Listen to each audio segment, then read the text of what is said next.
Hello and welcome to another instalment of History Hack. Marcus, who have we got with us today? Because you are not Alina. We've got Robbie Macniven showing us something quite different today. We're going back to about 1750s, the 1780s, and we're doing the British Light Infantry in the American Revolution and the 7 Years' War. This is brilliant because it's like you say, this is a patch of history that usually falls in the cracks with us. Robbie's a Black Library author, if any of you are fellow geeks and like your Warhammer and Warhammer 40,000, but he's recently published a book on the British Light Infantry, and I found it's an Osprey, found it a really good read. Ooh, there we go, visuals. It's something that I keep coming back to because 95th Rifles, sharp, and the British Light Infantry were invented down in Shorncliffe in the 1800s? Apparently not. So this is where we're going to be learning some stuff today. Brilliant. So kick us off then. Where are we going to start?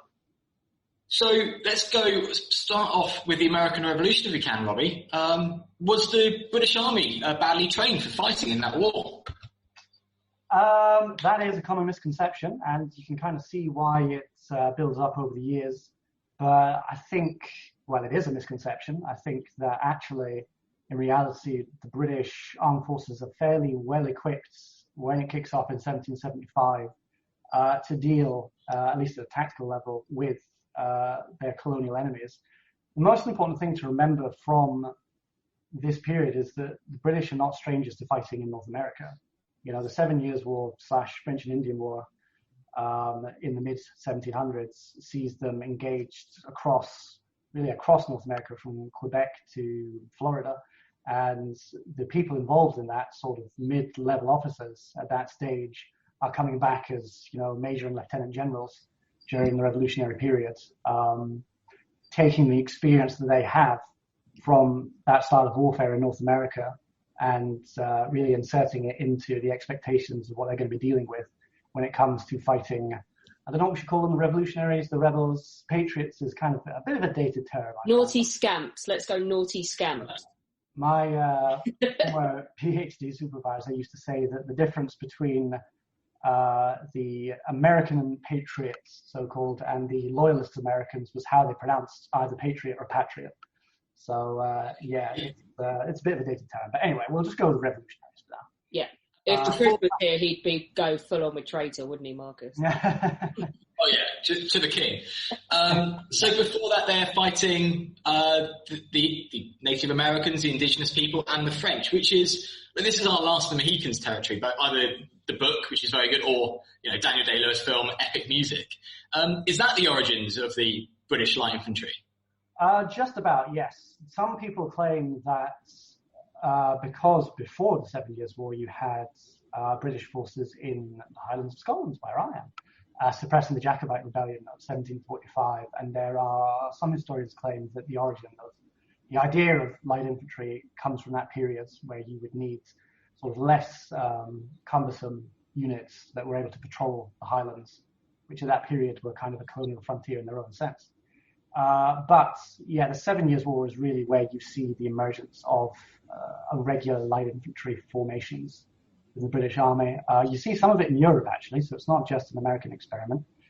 You have all sorts of European developments with Frederick the Great creates Jaegers, sort of the Prussian light infantry.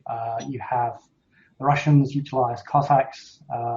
The Austrians have Grenzers. So this concept of light infantry, these sort of more independent-minded troops that can be used to skirmish and harass against the enemy, that exists in Europe. And the British do learn from that to an extent because they are fighting in Europe alongside the Prussians. But it really is in North America where the terrain is more hostile, where they learn basically off the colonists, so people like Robert Rogers Rangers, and off their enemies, so the Canadian, French, and Native Americans, who are masters of this sort of thing. And British realize they have to utilize the same tactics if they're going to go toe-to-toe with them, and they do pretty effectively. Can I ask you, before we get into the sort of deep dive on the subject with you, just for listeners that aren't au fait with this period and what we're talking about, what is the difference between normal infantry and light infantry? Why are they being labelled differently? And like you said, it's all down to carrying less cumbersome equipment, but what are the differences between the two? That's a good question. I mean, it's kind of interesting because later on can maybe get into the fact that it's a bit of a blurred line. So tactically, light infantry would be expected to skirmish. So basically, in a period where warfare is two lines, having at each other, light infantry are going to be moving around in looser formations, kind of acting independently. They're ideal for fighting in woodlands and stuff. So that's, it's useful in North America. There's a few sort of particular distinctions. So light infantry are, on paper, they're expected to be quite short, which is kind of the opposite of their brother company in the regular regiments, which is the Grenadiers, who are expected to be over 6 foot. So light infantry are drawn from the shorter men. They're supposed to be excellent marksmen, so the best shots. They're supposed to have a sort of an independent streak because obviously militaries in this period are quite heavily regulated by their officers. But light infantry have to operate out with normal command structures if they're sort of off in the woods gallivanting. So the men are expected to be able to act sort of independently. And they have to have really good stamina because they have some crazy, ridiculous sort of marches to catch the enemy unawares, laying ambushes and all that sort of stuff. I think one light infantry officer in the revolution mentioned that his unit marched 60 miles in 24 hours, which I thought would be barely humanly possible. But I'm informed by a very fit friend that actually that is possible. But yeah, it's so yeah, they have to have good stamina. So overall, kind of a long way with your back. It's like possible, but definitely not desirable. Absolutely not. I couldn't do it, but apparently they're good. So yeah. No Gore-Tex boots and North Face gilets. They're just. But is this where we start to see the emergence of what I term modern time pairs fire manoeuvre, but we see them operating in twos. Do we see them lying down, which is radical? I'm thinking again, Last of the Mohicans. You've got the line standing there firing into the ambushes, and they miss. And then you've got Sharp and Waterloo. They're all standing in line. Apart from our favourite Richard Sharp, who runs forwards at 95th, of course. But everyone else is kind of standing around. So are we seeing them now develop into some sort of independent tactics? Yeah, absolutely. There is fire and mover, sort of the double pairs, one fires, one reloads. I sadly haven't got the instructions for that to hand, but it's interesting seeing how they would spell it out. One officer said that if you're in the light infantry, it might all come down to the importance of a single well-placed shot, which is dramatic, but true, I suppose. There is kind of this misconception, especially with the American Revolution, that the British, they're all very proper and they march into battle with wonderful uniforms and in neat rows, and they can't possibly deal with the sniping, crafty Americans who are too clever. But that's not true at all. The actual reality is the British knew what this type of warfare was like from the 7 Years' War and modified really their entire tactical doctrine in order to help deal with this idea of irregular warfare, where you would not stand in lines and you would fire and maneuver, as you said. Because this is not my period at all, so am I understanding it correctly then that the reason we're looking at the evolution of the light infantry, is this down to adapting to fighting in like a vast arena in America and inhospitable and sort of just, it's the back end of nowhere at this time, isn't it? Pretty much. There's sort of a coda has to be added to that a little bit, because in the 7 Years' War, it's a conflict between the British-held colonies and the French-held colonies. And that conflict, therefore, takes place on the frontier wilderness because, that's the space in between them. So that's naturally where they end up fighting. In the Revolution, it occurs more in the heartlands of the actual colonies. Obviously, it's an uprising throughout the colonies. So you do have fighting in sort of more settled areas. If you look at the first battle of the war, Lexington and Concord, they're basically having a running street fight through various towns and villages, going out to Lexington and then back to Boston, where there's loads of buildings along that route. But generally, yes, there's a lot of wilderness. It's not settled. It's a lot of sort of woodland, forest, mountains, and that sort of environment is not ideal for regular form tactics. But that's why you have a light infantry. So going off that, equipment. So So are they adapting their equipment to fight in this territory? And especially, I really want to know about rifles, obviously. Of course you do. Yeah, even plugging but there's something that's been read a lot recently is the 95th Rifles are the first ones to be armed with Baker rifles. And I often read, no, that's not true. The 60th Rifles were the first British Army unit to be armed with rifles. But I was reading about Ferguson and a few others.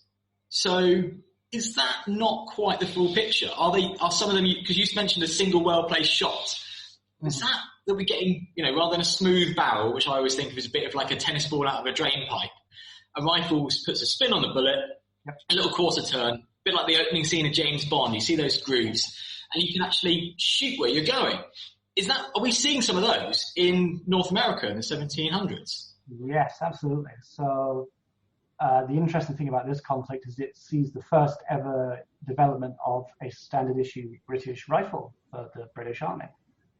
So you mentioned Ferguson, Patrick Ferguson, Scot, who ends up commanding a unit of American loyalists, and he's a bit of an inventor, and he invents a repeating rifle. So it's doesn't involve a ramrod. You load it at the base of the breech, and that obviously would increase the rapidity of fire exponentially. It does have flaws in so much as the breech is not particularly well sealed, so it's prone to jamming and clogging and all sorts of stuff like that, which means that ultimately it's a bit of a failed experiment, but he equips his 100 loyalists with that weapon. It's kind of a bit of a bugbear because a lot of people talk about the Ferguson rifle because it is really interesting. It's a clever invention. It's about 100 years before its time, more or less. But it doesn't really have much of an impact on the war because, as I said, it's about 100 soldiers get equipped with it, and they only use it for a couple of years, I think, because it doesn't really stand up to the rigors of hard campaigning. But the 1776 pattern British Army rifle is specifically ordered by the government in 1776 because they realize what's going on in America and how Americans have access to a lot of rifles. So they order 1,000 of these to be produced. It's based on a German design. And these rifles are then disseminated 5 to every light infantry company and 5 to every squadron of light dragoons. So every British regiment now has the capacity to match American riflemen in combat, which again, that changes things quite a bit. Yeah, absolutely. That's quite a technological leap forwards. Yeah, and I like to argue, I think more research needs to be done. But, this idea that, the Americans have rifles, the revolutionaries had rifles, and, they were far superior to the smoothbore muskets. I think it's possible when you take into account that there were American loyalists and also most of the Native Americans sided with the British. In reality, the pro-British government forces of the revolution had more rifles than the revolutionaries. When you factor in... That's really different. That's the opposite to what we see in that terrible film, The Patriot. I knew that was going to come up. Horror! Championed by one of our down the pub regulars as the best film ever made as a joke, and I still haven't forgiven him. But it still didn't come last. Poor Das Boot. I like to think that everything I've done for the past decade has been an attempt to refute just the Patriot. I've got a new phrase. It's called de-Gibsonizing history. I used it in something the other day because I was talking about it wasn't the Patriot, dude, and it wasn't Braveheart. It was Gallipoli, and I said certain aspects of history now need de-Gibsonizing, and that is definitely one of them. You're saying that. So this is the British are very used to standing in lines. I'm thinking of a much better film in Last of the Mohicans. So the standing in lines, which always baffled me when I was a kid. Why did they just stand there and wait to get shot? But that's what the British are used to, and that's what the British have been taking all over the planet. So do they fail at irregular warfare? Is it so alien to them that they're rubbish at it? Only occasionally. Normally they deal with it pretty well. So. Again, because of the 7 Years' War, they realized things are not going well. Last of the Mohicans, you see the famous ambush scene where they get jumped by all the Native Americans. That sort of thing isn't really happening by the time of the revolution, that's for sure. The whole concept of the fighting in lines thing, it's not just a British thing, it's just sort of tactically how the technological era caused armies to fight. And is interesting because a lot of modern historians are actually saying that the American Revolution wasn't won by the revolutionaries. It's going to go down well on that side of the pond. Yeah, it wasn't run by the revolutionaries because they were good at guerrilla warfare and the British were bad. It was actually won by the revolutionaries because the Continental Army became really good at regular fighting. So at the start of the war, the Continental Army, when they go toe-to-toe with the British in formed lines, get pasted. But over the years, they slowly improve, they become more disciplined, they become more experienced, and by the end, they can fight British regulars in lines toe-to-toe, and 50% of the time, they'll win. So I don't think that actually the whole, standing in lines and getting shot at is really an issue for the British, because they do adapt. They have, apart from light infantry, they have all sorts of Native American allies who, again, are used to this kind of warfare. Loyalist Americans who also can fight in this irregular style. I think it's just been overplayed by history because it's kind of like a cool thing. And there's also interesting that a lot of the idea about how the revolutionaries win through guerrilla warfare comes about from the 1960s and 70s when Vietnam was going on. Mm-hmm. There's a theory that American historians of that period were looking at Vietnam and saying, oh, well, actually, this must have precedent, this is really working very well against us. This must have been what we did back in 1775, whereas in reality, it's only a part of the picture. How does this change things? So we do actually get pitched battles. We do actually so you've got these guys going out ranging, skirmishing, ambushing, but the Americans form up a Continental Army, a proper force, I believe blue coats with white facings, and they march onto the battlefield. How do the light infantry tactics impact actually when they're coming to stand next to each other? I'm thinking of battles like Brandywine. Talk us through what the light infantry do there, if you could. So the Continental Army is basically formed because the revolutionaries realized that they need legitimacy. If they want to be an independent country has a standing army, even if it's a small one. So they decide they have to have a force that can actually sort of represent the regular armed forces. Obviously led by George Washington, and they engaged the British in fairly numerous battles, and without trying to sound biased, they lose a lot of them. They love to try. But yeah, Brandywine is one of the major engagements between Washington and General Howe in command of the British. And Howe is a poor strategist but a good tactician. And at Brandywine, he pins Washington's attention with a smaller force and then flanks round to the sides and kind of delivers a hammer blow from the opposite direction. And that flanking movement is led by the light infantry, who are normally the vanguard for these sorts of things. They're out front.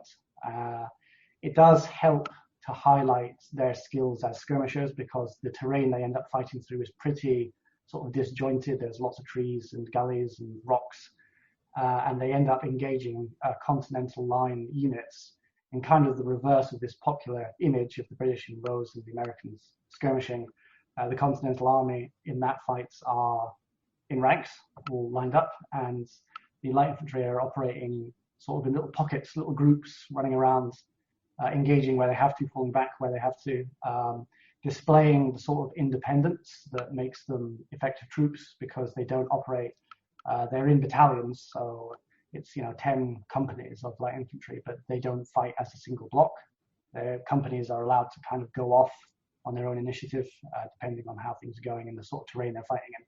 So they engage this Continental Army line sort of very fluidly rather than just going toe-to-toe, and they end up more or less decimating them and winning the battle.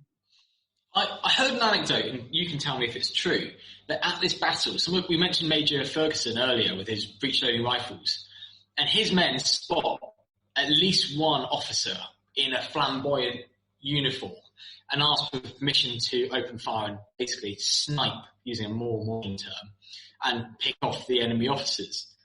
And Ferguson apparently says no, it's not very gentlemanly, and that could have been George Washington. Is that, that would have been not only battle changing, that would have changed the course of history. So is there truth in that? To be honest, I couldn't tell you. It does sound like one of those lovely apocryphal little stories. It kind of it kind of annoys me when you hear stories like that because promotes this idea that in the 18th century, everyone's all very like, oh, it's all about honor, and you couldn't possibly do something that would actually then win us the battle or the war if it's dishonorable, which isn't always the case. Fighting in the 18th century is nasty. But it could be true. Ferguson was famously extremely honorable. Could have changed everything there, but that's what happens. I think there's a story of, it could actually have been Brandywine, where I think it was Germantown, where General Howe, the British commander, has a pet dog, a little dog. I can't remember the species, but he gets lost during the battle, and the revolutionaries actually capture the dog, and they realize whose dog it is, and George Washington sends it back with a note saying, sorry for capturing your dog, here it is. I thought you were going to say they killed the dog, and I was like, it's one thing to turn traitor against the king. It sounds like the kind of propaganda just invented to make him sound great. Like, oh, it's nice to puppies. As a non-dog person, I'm completely unmoved by that story. Alex Scott, no, bastards. Yeah. We were talking about honour. Brandywine's one battle that the British absolutely trounced the colonial army, don't they? And then we've got, correct my pronunciation here, Powley. Correct. And this is completely different. This is where the light infantry are going in at night with bayonets, with knives, and they come across the Americans and, well, what do they do, basically? What is this so different?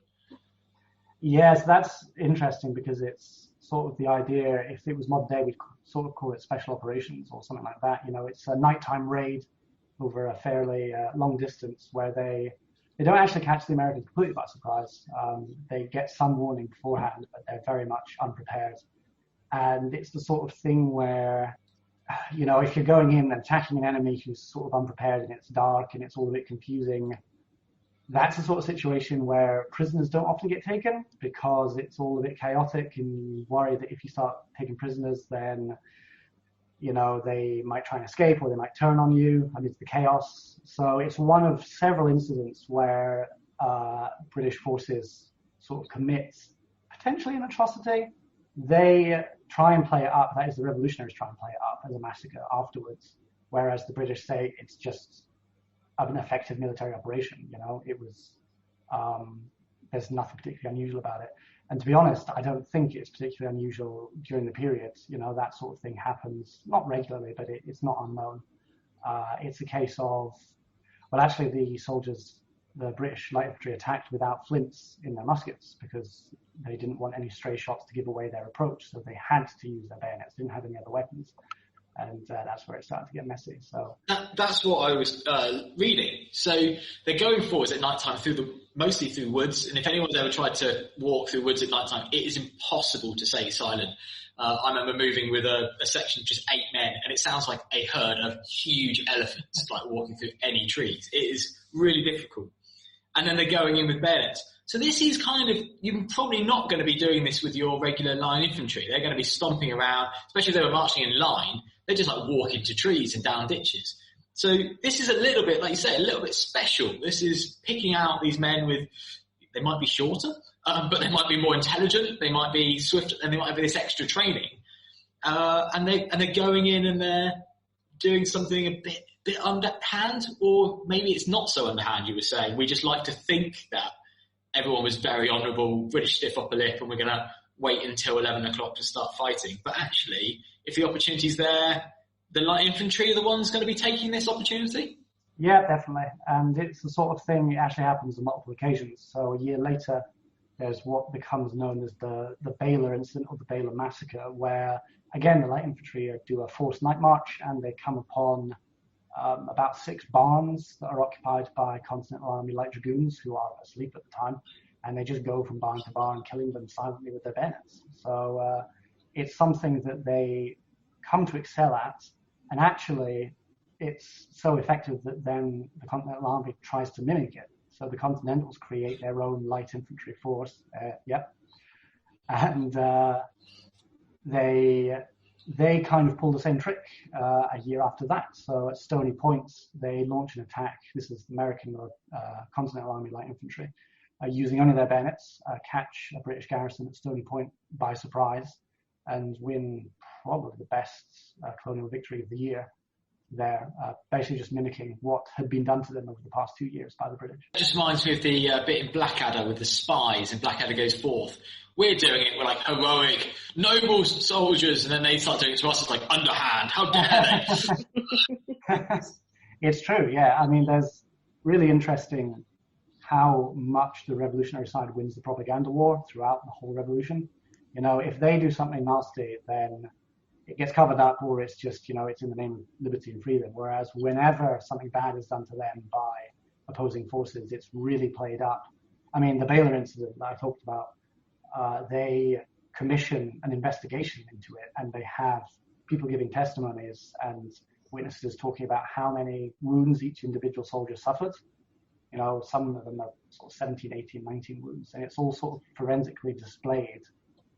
Again, it's a form of propaganda, but it's extremely effective.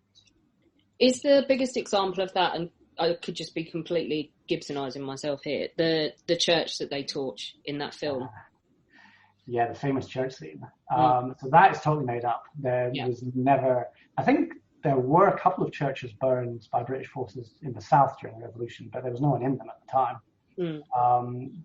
I heard that there actually was some American Patriots, rebels, and they burned a church down with people in it, and they just reversed it. But maybe, I could imagine them doing that. I mean, there were some horrific massacres against Native Americans by revolutionary forces. There was one where revolutionary militia just rounded up. It was actually a neutral tribe, so they weren't even aligned with the British, but they just rounded up this tribe of about 100 people, put them in a barn, and then started killing them one by one, like everyone, men, women, and children. And a couple of kids managed to escape, which is how it became known.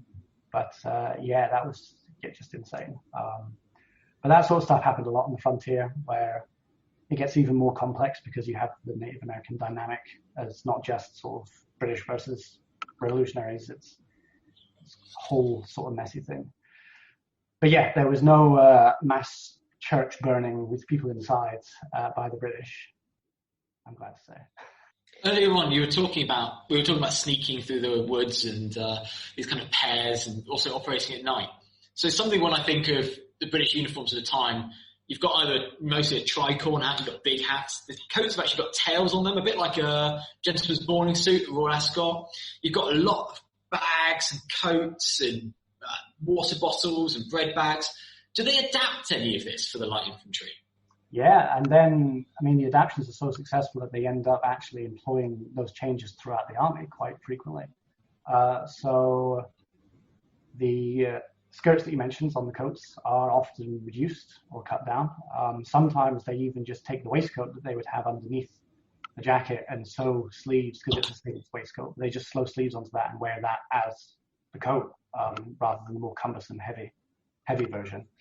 Hats get sort of changed. So Burgoyne's expedition in 1777, they do away with the tricorn and just have sort of less wide brims, felt or leather hats.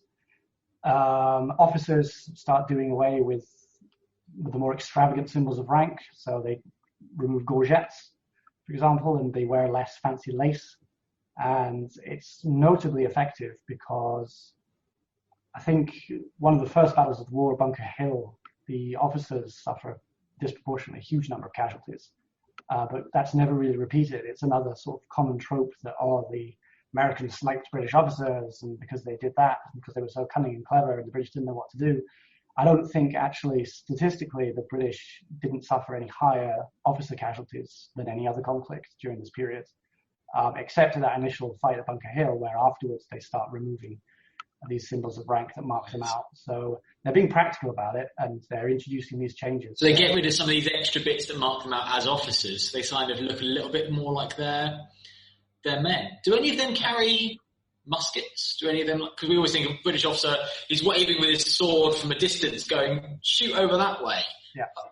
Apart from going back to our favourite friend, Richard Sharp, who's the only one, according to Bernard Cornwell. That's not the case in the Peninsula. But I'm going back and I'm like, I've still got this preconception that in the 1700s, the officers are all gentlemen. The men are sneaking in and bayoneting people at night, so maybe they're not honourable gentlemen.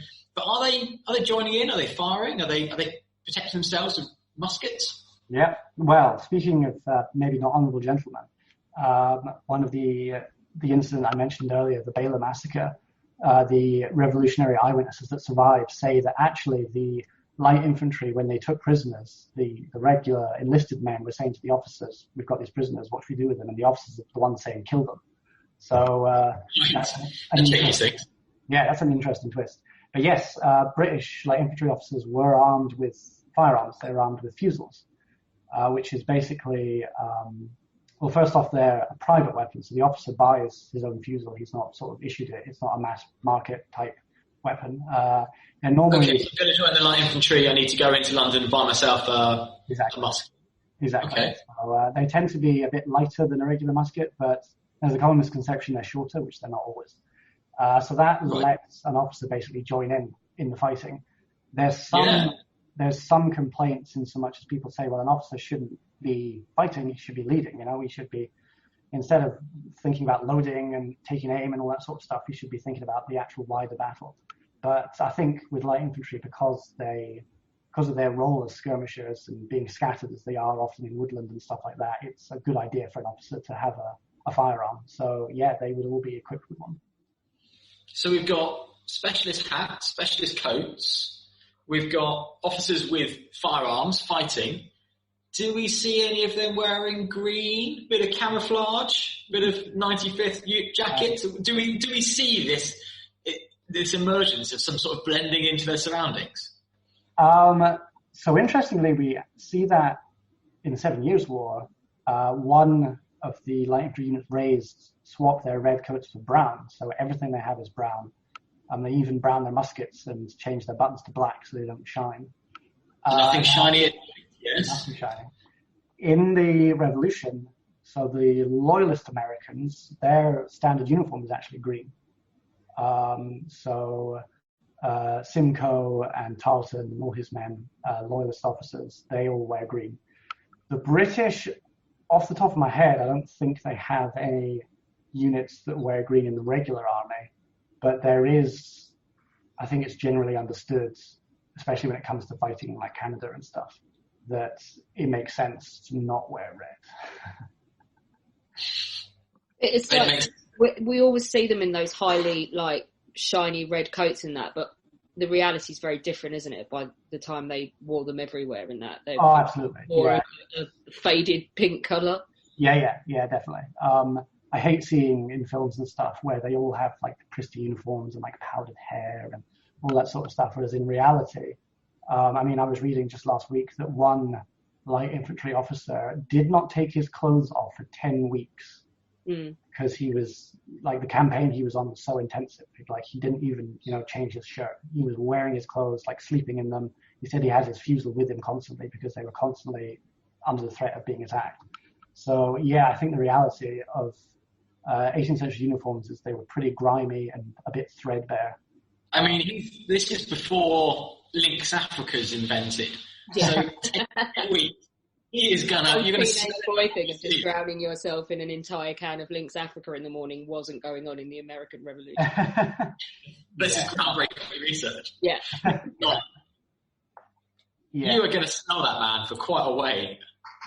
Yeah, it's between the actual bad, like BO, and people's terrible teeth. I think those are the two main things that people don't appreciate about the past. If you went back in time, lots of nasty teeth and lots of bad smells. Is it Nelson and the Agamemnon? There's that legend that that ship came back in once, and that you could smell it on the other side while it was still on the other side of the Isle of Wight. That's amazing. I can imagine.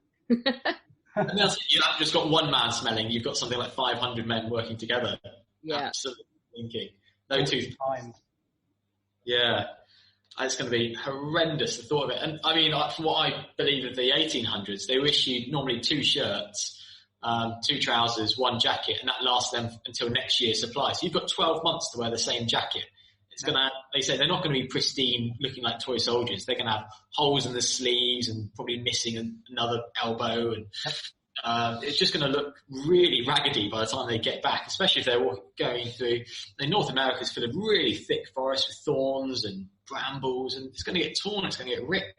It's wood, isn't it? It's not built to last. Yeah, they were definitely a raggedy bunch. I mean, you see it a lot with art depictions of the Continentals often show them sort of threadbare and Valley Forge, no shoes, all that sort of stuff, because I think they like to play up the underdog idea. But the British were just the same with supply problems. And yeah, they would look nothing like the parade standard that we normally see. People don't realize that when you see portraits of officers from this period, it's a portrait. It's designed to show the officer looking at his best in his best uniform.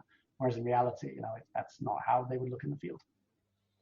I know we're going to wind you up and let you go in a minute on our favourite subject, which is how shit Mel Gibson is. But before we do that, I know Marcus wants to know about the impact. What is the sum total of the impact for his period? So we've looked at your period, and we know that by his period you've got Richard Sharp and you've got the 95th and that. But how do we get from one to the other? Yeah, so the army actually forgets a lot of its lessons from the revolution. There's a bit of a war within the British High Command after the revolution ends. There's this fear that the fighting style of America with the skirmishing and the loose order and people kind of acting independently would not work in Europe against an army that was, well disciplined and formed up.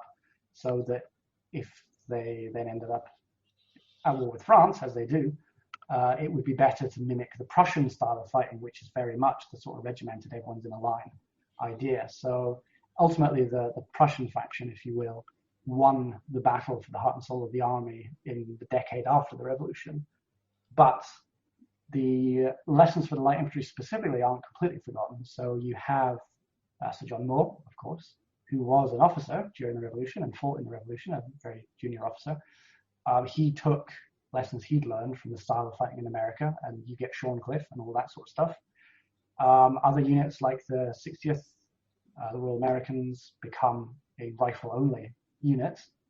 I think the realization of how effective the rifle was down a lot to the fighting in America. I mean, Napoleon famously disses the rifle and says it's not suitable as like a mass weapon. But the British have seen how effective it can be in North America, and that's why you get units like the 95th.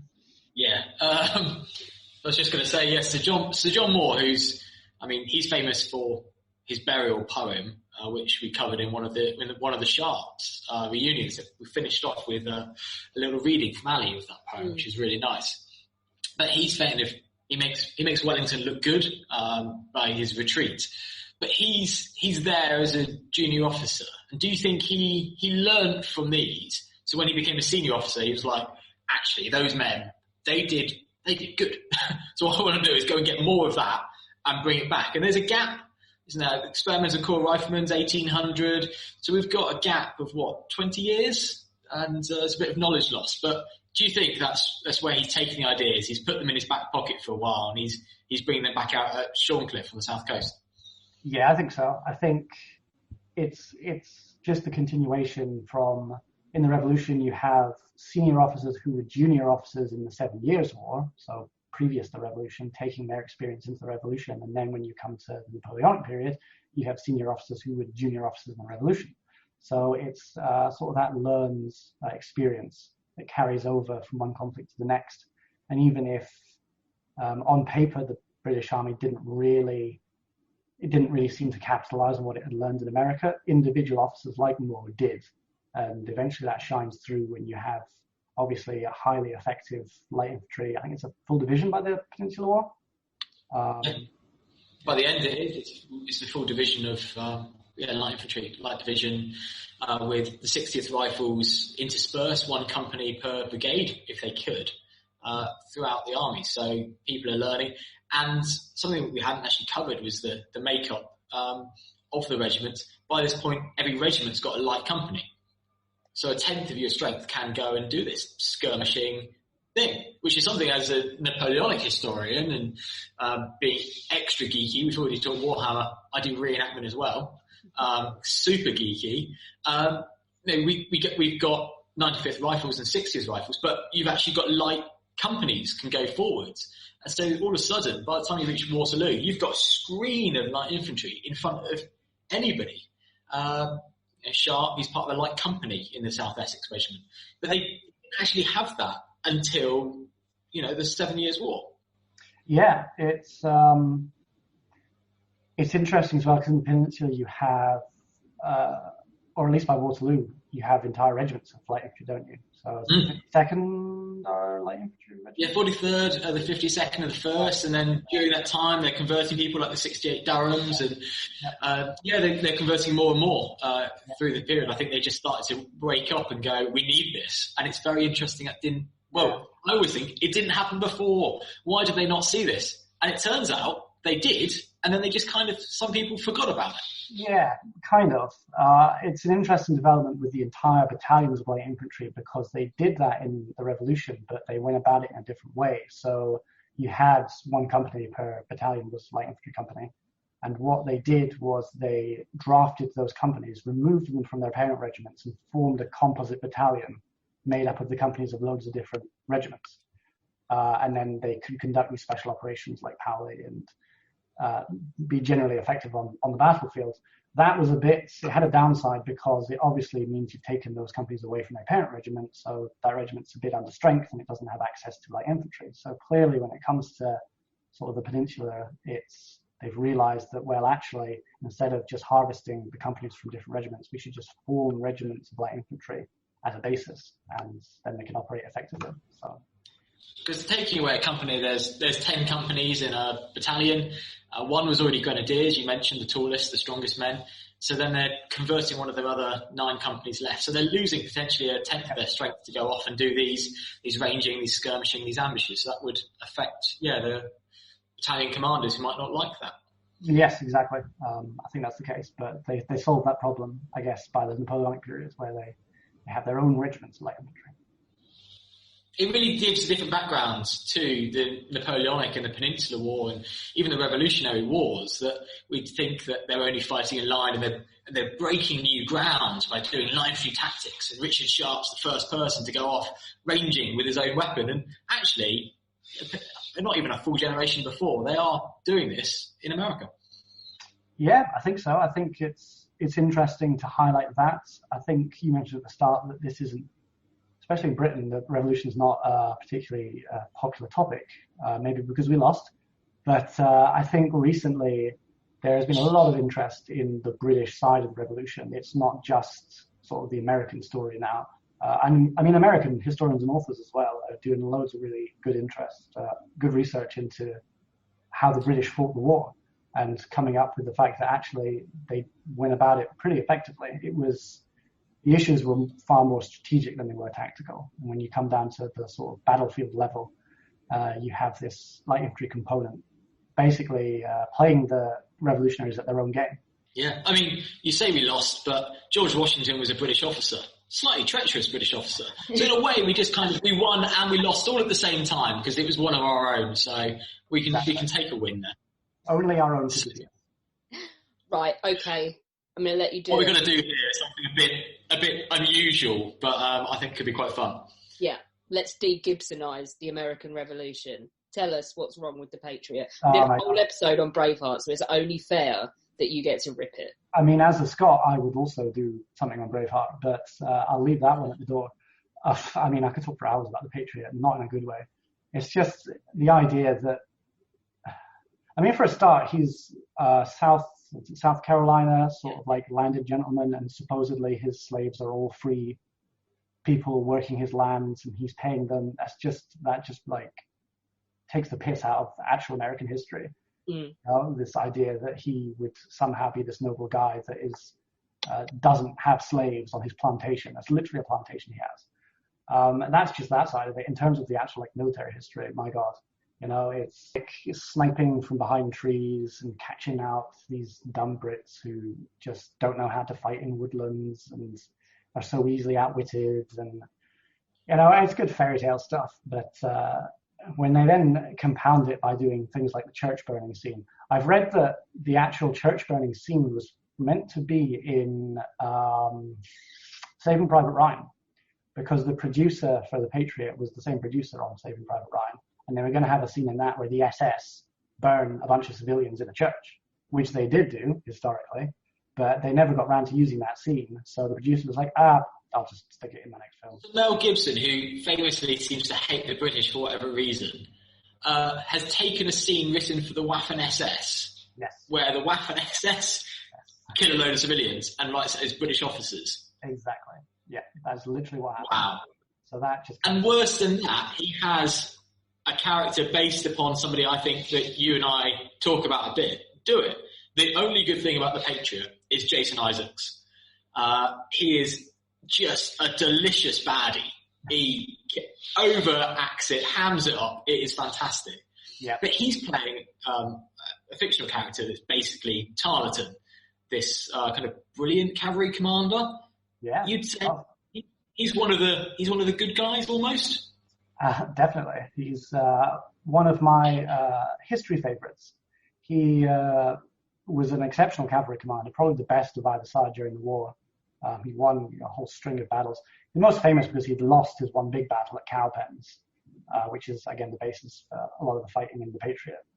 But overall, he was kind of just a really interesting guy. He was pretty young. He was very much a sort of go-getter. He was always gambling. He was into the ladies. He was kind of rakish. He actually, this is a fun fact, he was supposed to command in the Peninsula ahead of Wellington. They were thinking about him, and then in the end they decided to take a punt on this fairly young officer from the 33rd instead. And Wellington gets the job, which, is probably for the best because ain't no one going to beat Wellington. But at that point, Tarleton was, in his 50s and a general, but I'm not sure he would have been well suited to fighting the French in Spain. But in America, when he's sort of hunting down revolutionary militia and stuff, he's a very effective fighter. He's charging out swamps, isn't he, with cavalry and light infantry coming in? Yeah.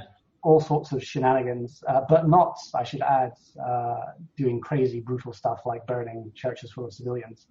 His one battle that he is kind of infamous for, Waxhaws, which is called the Waxhaws Massacre, he actually is leading the charge. His horse gets shot, and he ends up trapped beneath his horse. And by the time he gets out, it's all over because it's just a cavalry charge that just breaks the infantry line. And obviously a load of people get killed because it's a cavalry charge that just broke the infantry line.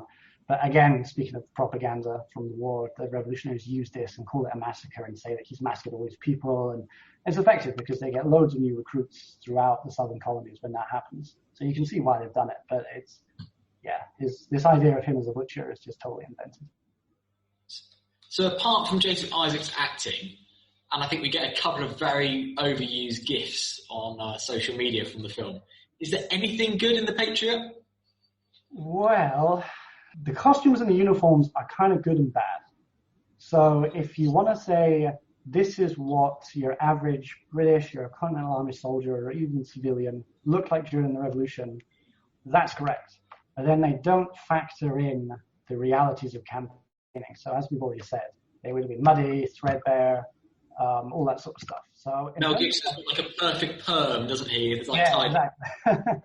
Yeah, in terms of like the lace and like the colors and all that stuff, it's correct. Like, it's actually pretty good. The costume department, in fact, clearly done a lot of research and got that correct. And then it doesn't sort of go the next step and make it accurate, like properly accurate in terms of what it would have looked like. So I guess, you can't really fault the film too much for that sort of stuff. So yeah, Patriot, I will give it a small tick for costumes. Costume development. That's about it. Brilliant. Robbie, thank you so much for coming on to talk you. about the American Revolution and the development of light infantry. Plug your book for us. So Osprey Publishing, British Light Infantry in the American Revolution. It's available on the Osprey website and Amazon and just online in general if you Google it. Marcus, is it not available on our book page? We are going to have it. Boney's going to have it on our book page, so if anyone goes to the History Hack Bookshop, they'll be able to link straight through. I think it might even be our first Osprey in there. I got it on Saturday. Loads of really lovely illustrations, photographs from American reenactors who are reenacting these regiments you haven't really heard of. And if you like hats, I mean, these hats, strong hat. Like, there are things in here that ladies at Ascot, beware, gentlemen in the 1970s, they've got it. They know it. No, great book. Strongly recommend. As Osprey is always welcome on any history buffs bookshelf. Don't forget that we do exist on Patreon as History Hack, and on Patreon as well, which is Podbean's own version. Alina and I have had massive fun doing this in 2020, but life's going to change quite a lot next year, and we're going to actually have to go and earn a living, etc. If we want to keep up the regularity that we've been bringing you and the kind of guests that we've been bringing you and the workload, then we will need your help. So if you join, there's going to be incentives for joining on either of those platforms. We're revamping ourselves on both of them, so don't forget to go in. You can do as little as $1 a month, and it all goes towards keeping up History Hack as regular as we've been able to bring it to you this year. When our guests join us to talk about their work and their new book, the 45 minutes or so they spend with us is just a taster of all their efforts. So to this end, we have launched our very own bookshop on bookshop.org. where you can find our guests' latest and greatest books. You can support them, and you can support History Hack too. 10% of every sale via our bookshop supports the podcast and allows us to keep at it and bring you more amazing guests. You can find our bookshop at bookshop.org/shop/hack history, or just search on bookshop.org for us under the shops bit. Thank you for your continued support, and here's to your next great